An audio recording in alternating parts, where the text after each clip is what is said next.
Racons de Sant Fost. Benvinguts. Escoltem a la Núria Villas.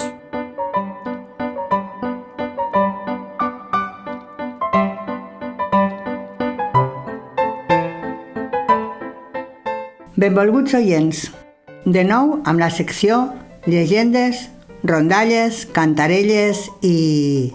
Anem-hi! Avui us explicaré 3 rondalles de gent un xic extravagant. La primera ens parla de la casa de Can Salarich, avui desapareguda.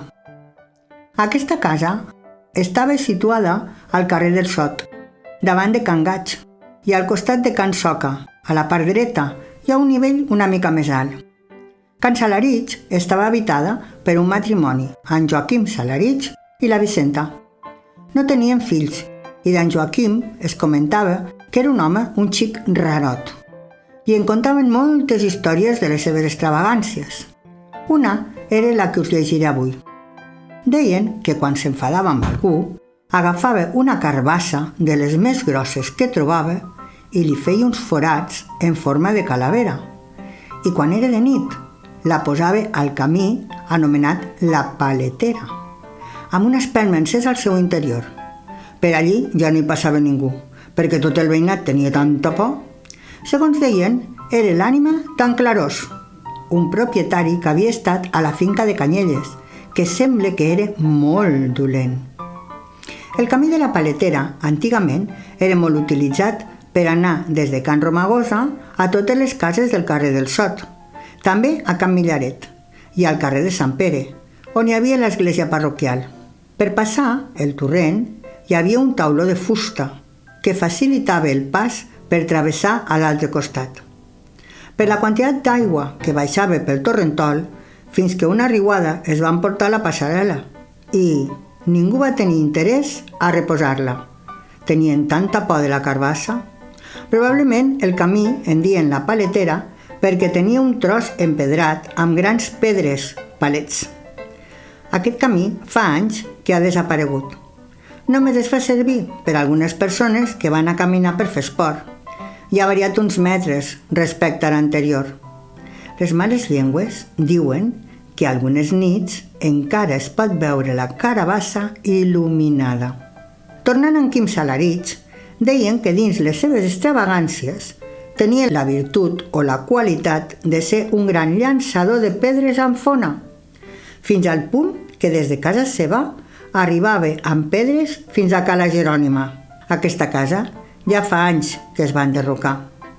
La casa de Can Salarich es va incendiar durant la Guerra de la Independència, anomenada Guerra del Francès, 1808-1814.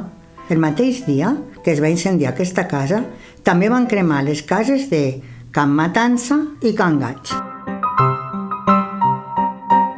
Continuem amb les pedres, però més grosses, com la pedra de Can Illàs.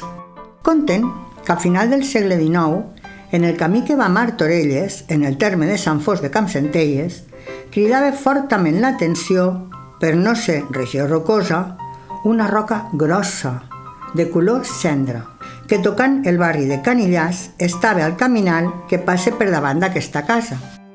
La rondalla diu que la codícia de moltes generacions de veïns de Sant Fost de Campsentelles i de Martorelles estava esverada per una inscripció a la cara superior de la pedra que deia «Desitjós serà qui em girarà».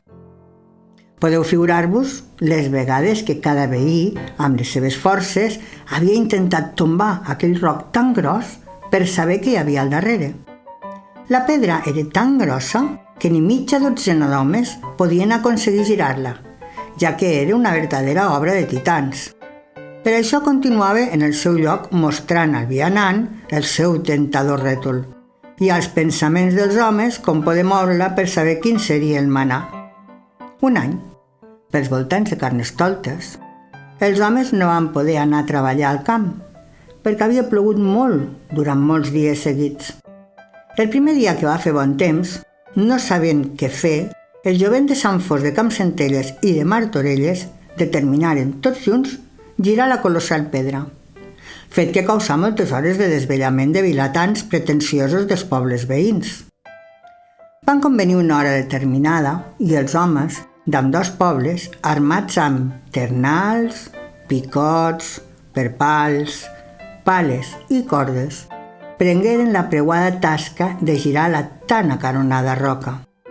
Els esforços van ser innombrables, els treballs molt fatigosos, però a la fi, a costa d'una estona llarga de molta feina, van poder entonar el «Visca! Hem tombat la pedra!».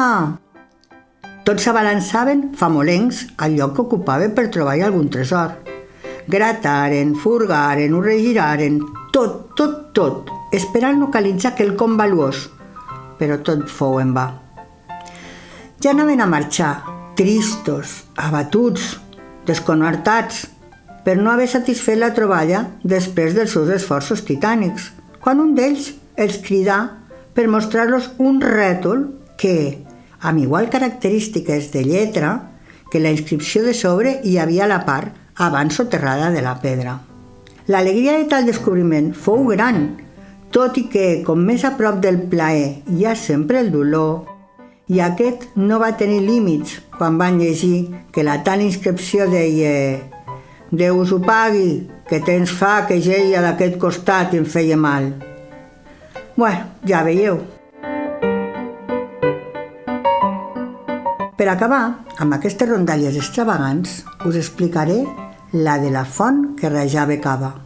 Diuen que quan va morir el doctor Ramon Turró, el 5 de juny de 1926, a Barcelona, la torre que tenia al carrer de Sant Isidre la va heretar un personatge extravagant que es feia dir el senyoret.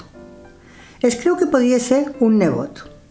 El doctor Turró tothom el feia solter, però darrerament, en trobar-se l'acta de defunció, consta que era vidu, encara que no es coneix el nom de la seva dona ni si tenia descendència. El cas és que el tal senyoret passava llargues estades a Sant Fos. Era un personatge que es volia fer notar per les animalades que feia.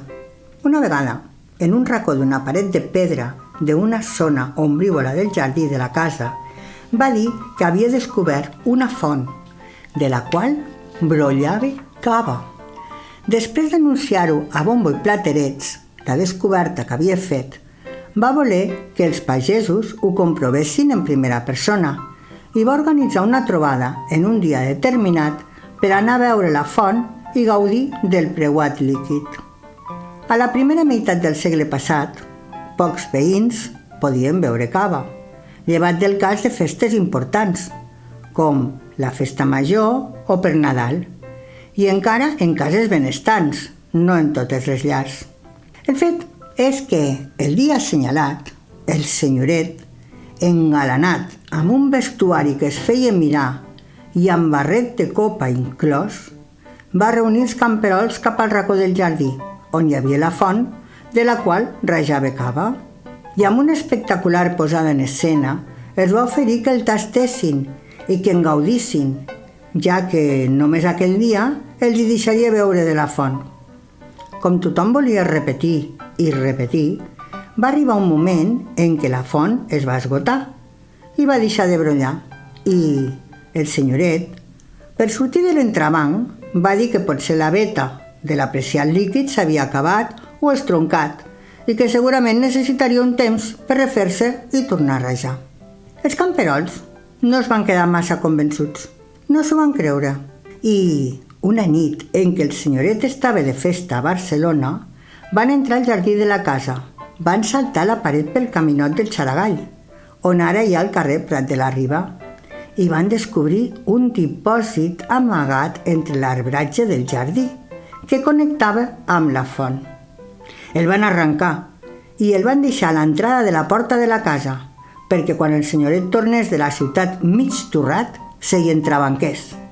Es desconeix la reacció del senyoret en ser descobert i saber que el poble anava ple d'on procedia el cava de la seva font, encara que els que el coneixien van dir que possiblement quedaria tan tranquil, atès que era un baliga-balaga.